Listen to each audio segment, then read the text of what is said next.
ಭಾರತದ ಪರಮಾಣು ಬಿಲ್ಗೆ ಬೆಚ್ಚಿದ ಪಾಕಿಸ್ತಾನ. ಶಾಂತಿ ವಿಧೇಯಕವನ್ನ ಆತಂಕಕಾರಿ ಎಂದ ಪಾಕ್.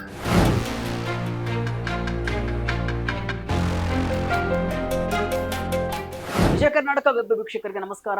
ನಾನು ಶಿವಮೂರ್ತಿ ಸರ್ವಾ. ವೀಕ್ಷಕರೇ, ಭಾರತದ ಶಕ್ತಿ ಸಾಮರ್ಥ್ಯ ಜಾಗತಿಕ ಮಟ್ಟದಲ್ಲಿ ದಿನೇ ದಿನೇ ಹೆಚ್ಚುತ್ತಲೇ ಇದೆ. ಭಾರತದ ಸಾಮರ್ಥ್ಯ ನೋಡಿ ಪಾಕಿಸ್ತಾನ ನಡುಗುತ್ತಲೇ ಇದೆ. ಇದರ ನಡುವೆಯೇ ಭಾರತದ ಮತ್ತೊಂದು ನಿರ್ಧಾರ ಪಾಕಿಸ್ತಾನವನ್ನ ಕಂಗೆಡಿಸಿದೆ. ಮೋದಿ ಸರ್ಕಾರ ಪರಮಾಣು ಶಕ್ತಿ ಉತ್ಪಾದನೆಯಲ್ಲಿ ಖಾಸಗಿ ವಲಯಕ್ಕೂ ಕೂಡ ಅವಕಾಶ ನೀಡುವ ಮಹತ್ವದ ನಿರ್ಧಾರವನ್ನ ಕೈಗೊಂಡಿದೆ. ಇತ್ತೀಚೆಗಷ್ಟೇ ಲೋಕಸಭೆಯಲ್ಲಿ sustainable harnessing and advancement of nuclear energy for transforming India ಅಂದ್ರೆ ಶಾಂತಿ ಬಿಲ್ 2025 ಪಾಸ್ ಮಾಡಲಾಗಿದೆ. ಈ ವಿಧೇಯಕವು ಜಾರಿಗೆ ಬಂದ್ರೆ ಭಾರತದ ಪರಮಾಣು ರಿಯಾಕ್ಟರ್ಗಳು ಮತ್ತು ಸ್ಥಾವರಗಳನ್ನ ಖಾಸಗಿ ಕಂಪನಿಗಳು ನಿರ್ವಹಿಸಲು ಹಾದಿ ಸುಗಮವಾಗಲಿದೆ. ಆದರೆ ಭಾರತದ ಈ ಆಂತರಿಕ ಮತ್ತು ಅಭಿವೃದ್ಧಿ ಪರ ನಿರ್ಧಾರಕ್ಕೆ ಪಾಕಿಸ್ತಾನ ಇಲ್ಲದ ಆತಂಕವನ್ನ ವ್ಯಕ್ತಪಡಿಸಿ ತಂಟೆ ತಕರಾರನ್ನ ತೆಗೆದಿದೆ. ಭಾರತದ ಪರಮಾಣು ಭದ್ರತೆಯ ಬಗ್ಗೆ ಪ್ರಶ್ನೆ ಎತ್ತಿರುವ ಪಾಕಿಸ್ತಾನಕ್ಕೆ ಭಾರತದ ವಿದೇಶಾಂಗ ಇಲಾಖೆ ಮತ್ತು ಕೇಂದ್ರ ಸಚಿವರು ಸರಿಯಾದ ಟಾಂಗ್ ಅನ್ನ ಕೊಟ್ಟಿದ್ದಾರೆ. ಈ ಇಡೀ ಬೆಳವಣಿಗೆಯ ಹಿಂದಿನ ಅಸಲಿ ಕಥೆ ಏನು ಎಂಬುದನ್ನ ಡೀಟೇಲ್ ಆಗಿ ನೋಡ್ಕೊಂಡು ಬರೋಣ.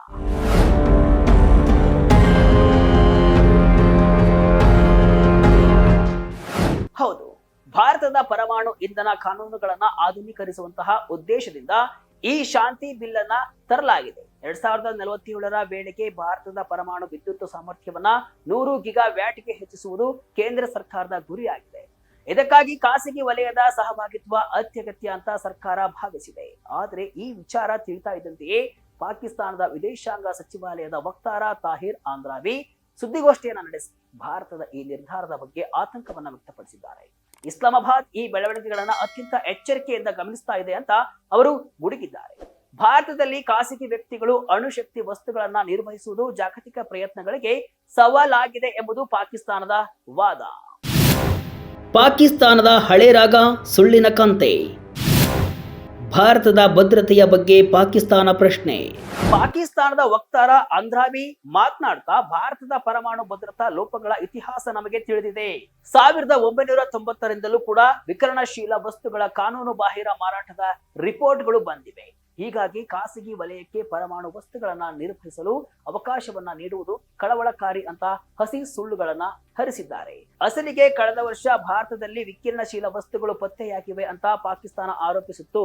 ಆದ್ರೆ ಭಾರತದ ವಿದೇಶಾಂಗ ವ್ಯವಹಾರಗಳ ಸಚಿವಾಲಯವು ಅಂದೇ ಸ್ಪಷ್ಟನೆಯನ್ನ ನೀಡಿ ತನಿಖೆಯಲ್ಲಿ ಯಾವುದೇ ವಿಕಿರಣಶೀಲ ವಸ್ತು ಪತ್ತೆಯಾಗಿಲ್ಲ ಅಂತ ಪಾಕ್ ಸುಳ್ಳನ್ನ ಬಯಲು ಮಾಡಿತ್ತು. ಆದರೂ ಪಾಕಿಸ್ತಾನ ಮತ್ತೆ ಅದೇ ಹಳೆ ಸುಳ್ಳನ್ನ ಹಿಡಿದು ಕುಳಿತಿದೆ. ಸುರಕ್ಷತೆಯೇ ಮೊದಲ ಆದ್ಯತೆ ಎಂದ ಸರ್ಕಾರ. ಯುರೇನಿಯಂ ಗಣಿಗಾರಿಕೆ ಸರ್ಕಾರದ ವಶದಲ್ಲೇ.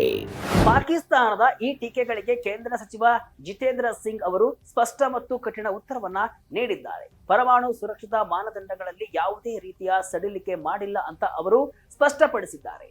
ಅಟಾಮಿಕ್ ಎನರ್ಜಿ ಆಕ್ಟ್ ಅಡಿಯಲ್ಲಿರುವಂತಹ ಮೊದಲು ಸುರಕ್ಷತೆ ನಂತರ ಉತ್ಪಾದನೆ ಎಂಬ ನೀತಿಯನ್ನ ಭಾರತ ಚಾಚು ತಪ್ಪದೆ ಪಾಲಿಸ್ತಾ ಇದೆ. ಅಷ್ಟೇ ಅಲ್ಲ, ಖಾಸಗಿ ಕಂಪನಿಗಳಿಗೆ ಅವಕಾಶವನ್ನ ನೀಡಿದ್ರು ಸಹ ಯುರೇನಿಯಂ ಗಣಿಗಾರಿಕೆ ಸರ್ಕಾರದ ಸಂಪೂರ್ಣ ನಿಯಂತ್ರಣದಲ್ಲೇ ಇರುತ್ತೆ. ಬಳಸಿದ ಇಂಧನ ನಿರ್ವಹಣೆ ಮತ್ತು ಕಾರ್ಯತಂತ್ರದ ವಸ್ತುಗಳಾದ ಫಿಸೈಲ್ ಮೆಟೀರಿಯಲ್, ಹೆವಿ ವಾಟರ್ ಇವೆಗಳಲ್ಲೂ ಕೂಡ ಸರ್ಕಾರದ ವಶದಲ್ಲಿ ಇರಲಿದೆ. ಇಲ್ಲಿ ಖಾಸಗೀಕರಣ ಅಂದ್ರೆ ಸುರಕ್ಷತೆಯನ್ನ ಬಿಟ್ಟುಕೊಡುವುದು ಎಂದರ್ಥವಲ್ಲ ಅಂತ ಸಚಿವರು ವಿವರಿಸಿದ್ದಾರೆ. ಪಾಕಿಸ್ತಾನದ ದ್ವಂದ್ವ ನೀತಿ ಬಟಾ ಬಯಲು. ಭಾರತದ ಕ್ಲೀನ್ ರೆಕಾರ್ಡ್ಗೆ ಜಗತ್ತೇ ಫಿದಾ. ಇನ್ನು ಪಾಕಿಸ್ತಾನದ ಈ ವರ್ತನೆಯನ್ನ ವಿಶ್ಲೇಷಕರು ಬುಟಾಟಿಕೆ ಅಂತ ಕರೆದಿದ್ದಾರೆ. ಯಾಕಂದ್ರೆ ಪಾಕಿಸ್ತಾನದ ಪರಮಾಣು ಸುರಕ್ಷತಾ ದಾಖಲೆಯೇ ಅಂತಾರಾಷ್ಟ್ರೀಯ ಮಟ್ಟದಲ್ಲಿ ಸಂಶಯಾಸ್ಪದವಾಗಿದೆ. ಪಾಕಿಸ್ತಾನವು ತನ್ನ ಅಣುಬಾಂಬ್ ನೀತಿಯ ಬಗ್ಗೆ ಇದುವರೆಗೆ ಸ್ಪಷ್ಟತೆಯನ್ನ ನೀಡಿಲ್ಲ. ಆದ್ರೆ ಭಾರತವು ನೋ ಫಸ್ಟ್ ಯೂಸ್ ಎಂಬ ಸ್ಪಷ್ಟ ನೀತಿಯನ್ನ ಹೊಂದಿದೆ. 2022ರಲ್ಲಿ ಸ್ವತಃ ಅಮೆರಿಕ ಅಧ್ಯಕ್ಷ ಜೋ ಬೈಡನ್ ಅವರು ಪಾಕಿಸ್ತಾನವನ್ನ ವಿಶ್ವದ ಅತ್ಯಂತ ಅಪಾಯಕಾರಿ ರಾಷ್ಟ್ರಗಳಲ್ಲಿ ಒಂದು ಅಂತ ಕರೆದಿದ್ರು. ಯಾಕಂದ್ರೆ ಅಲ್ಲಿನ ಅಣುಶಕ್ತಿ ವ್ಯವಸ್ಥೆಯಲ್ಲಿ ಸಮನ್ವಯದ ಕೊರತೆ ಇದೆ. ಅಷ್ಟೇ ಅಲ್ಲ, ಪಾಕಿಸ್ತಾನದ ಅಣುಶಕ್ತಿ ತಂತ್ರಜ್ಞಾನವು ಇರಾನ್, ಉತ್ತರ ಕೊರಿಯಾ ಮತ್ತು ಲಿಬಿಯಾದಂತಹ ದೇಶಗಳಿಗೆ ಅಕ್ರಮವಾಗಿ ವರ್ಗಾವಣೆಯಾದ ಇತಿಹಾಸವಿದೆ. ಈ ಹಿನ್ನೆಲೆಯಲ್ಲಿ ಭಾರತವನ್ನ ಪ್ರಶ್ನಿಸುವ ನೈತಿಕ ಹಕ್ಕು ಪಾಕಿಸ್ತಾನಕ್ಕೆ ಇಲ್ಲ ಎಂಬುದು ಜಗತ್ತಿಗೆ ತಿಳಿದಿದೆ. ಏನಿದು ಕೇಂದ್ರದ ಶಾಂತಿ ವಿಧೇಯಕ? ಹಳೆ ಕಾನೂನು ರದ್ದು, ಹೊಸ ಪರ್ವ ಶುರು.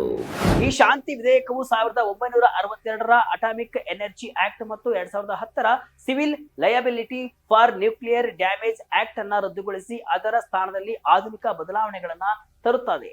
ಪ್ರಮುಖವಾಗಿ ಈ ವಿಧೇಯಕವು ಖಾಸಗಿ ಕಂಪನಿಗಳಿಗೆ ಅಣುಶಕ್ತಿ ರಿಯಾಕ್ಟರ್ಗಳನ್ನು ನಿರ್ವಹಿಸಲು ಅವಕಾಶವನ್ನ ನೀಡುತ್ತೆ. ಆದರೆ ವಿದೇಶಿ ಕಂಪನಿಗಳಿಗೆ ಇಲ್ಲಿ ನೇರ ಹಕ್ಕಿಲ್ಲ. ಬದಲಾಗಿ 49%ರವರೆಗೆ ವಿದೇಶಿ ನೇರ ಹೂಡಿಕೆಗೆ ಅವಕಾಶ ನೀಡಲಾಗಿದ್ದು, ಅದು ಕೂಡ ಕಾರ್ಯತಂತ್ರವಲ್ಲದ ಕ್ಷೇತ್ರಗಳಲ್ಲಿ ಮಾತ್ರ.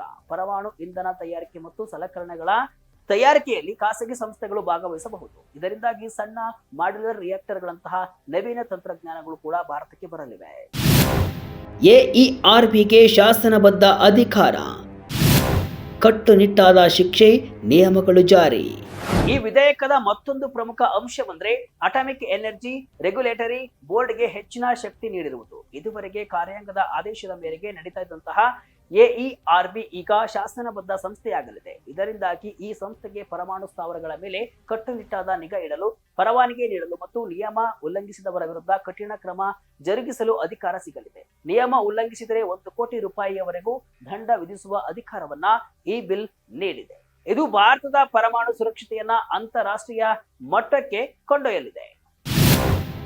ನಷ್ಟ ಪರಿಹಾರ ಕಾನೂನಿನಲ್ಲಿ ಬದಲಾವಣೆ, ಹೂಡಿಕೆದಾರರನ್ನ ಸೆಳೆಯಲು ಸರ್ಕಾರದ ಪ್ಲಾನ್. ಖಾಸಗಿ ಹೂಡಿಕೆದಾರರನ್ನ ಆಕರ್ಷಿಸುವ ಈ ವಿಧೇಯಕದಲ್ಲಿ ಪರಮಾಣು ಹಾನಿಯ ನಾಗರಿಕ ಹೊಣೆಗಾರಿಕೆಯ ಕಾಯ್ದೆಗೆ ತಿದ್ದುಪಡಿ ತರಲಾಗಿದೆ. ಆಪರೇಟರ್ಗಳ ಹೊಣೆಗಾರಿಕೆಯನ್ನ ಸೀಮಿತಗೊಳಿಸಲಾಗಿದೆ ಮತ್ತು ಪೂರೈಕೆದಾರನ ಹೊಣೆಗಾರಿಕೆಯಿಂದ ಮುಕ್ತಗೊಳಿಸಲಾಗಿದೆ. ಇಂತಹ ಯೋಜನೆಗಳಲ್ಲಿ ಉಂಟಾಗಬಹುದಾದ ದೊಡ್ಡ ಪ್ರಮಾಣದ ನಷ್ಟವನ್ನ ಸರಿದೂಗಿಸಲು ಇನ್ಸೂರೆನ್ಸ್ ಪೂಲ್ಗಳು ಮತ್ತು ಸರ್ಕಾರದ ಬೆಂಬಲದಂತಹ ಕ್ರಮಗಳನ್ನು ಕೈಗೊಳ್ಳಲಾಗಿದೆ. ಇದರಿಂದಾಗಿ ಖಾಸಗಿ ಕಂಪನಿಗಳು ಭಯವಿಲ್ಲದೆ ಈ ವಲಯದಲ್ಲಿ ಹೂಡಿಕೆ ಮಾಡಲು ಸಾಧ್ಯವಾಗುತ್ತೆ. 2047ರ ವೇಳೆಗೆ 100 ಗಿಗಾವ್ಯಾಟ್ ವಿದ್ಯುತ್ ಉತ್ಪಾದಿಸುವ ಗುರಿಯಲ್ಲಿ ಅರ್ಧದಷ್ಟನ್ನ ಸರ್ಕಾರಿ ಸ್ವಾಮ್ಯದ ಎನ್ಪಿಸಿಐಎಲ್ ಪೂರೈಸಿದರೆ ಉಳಿದ ಅರ್ಧವನ್ನ ಖಾಸಗಿ ಕಂಪನಿಗಳು ಪೂರೈಸುವ ನಿರೀಕ್ಷೆ ಇದೆ. ಹೊಸ ಸಂಸ್ಥೆಗಳು, ಹೊಸ ನಿಯಮಗಳು, ಸುರಕ್ಷತೆಗಾಗಿ ಪ್ರತ್ಯೇಕ ಪ್ರಾಧಿಕಾರ ರಚನೆ.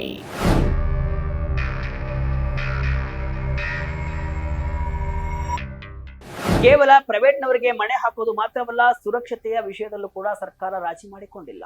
ಈ ಬಿಲ್ನ ಅಡಿಯಲ್ಲಿ ಪ್ರಮುಖ ಸಾಂಸ್ಥಿಕ ಸುಧಾರಣೆಗಳನ್ನ ತರಲಾಗ್ತಾ ಇದೆ. ಪ್ರಮುಖವಾಗಿ ಸ್ವತಂತ್ರ ಅಣು ಸುರಕ್ಷತಾ ಪ್ರಾಧಿಕಾರವನ್ನ ರಚಿಸಲಾಗ್ತಾ ಇದ್ದು, ಇದು ಜಾಗತಿಕ ಮಾನದಂಡಗಳಿಗೆ ಅನುಗುಣವಾಗಿದ್ದು ಪಾರದರ್ಶಕತೆ ಮತ್ತು ಸುರಕ್ಷತೆಯನ್ನ ನೋಡಿಕೊಳ್ಳಲಿದೆ.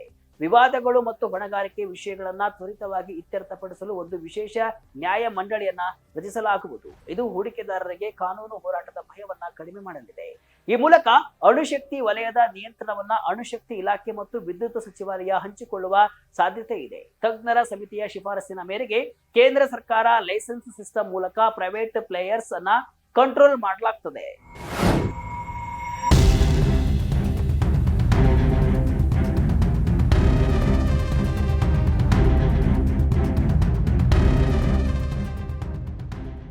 ಒಟ್ಟಿನಲ್ಲಿ ಭಾರತದ ಈ ಶಾಂತಿ ವಿಧೇಯಕವು ದೇಶದ ಇಂಧನ ಭವಿಷ್ಯವನ್ನ ಬದಲಿಸುವ ಶಕ್ತಿಯನ್ನ ಹೊಂದಿದೆ. ಆದರೆ ಭಾರತದ ಶಕ್ತಿಯನ್ನ ಕಂಡು ಪಾಕಿಸ್ತಾನ ಹತಾಶೆಯ ಮಾತುಗಳನ್ನಾಡ್ತಾ ಇದೆ. ಅಂತಾರಾಷ್ಟ್ರೀಯ ಮಟ್ಟದಲ್ಲಿ ಭಾರತದ ಇತಿಹಾಸವು ಅತ್ಯಂತ ಕ್ಲೀನ್ ಆಗಿದೆ.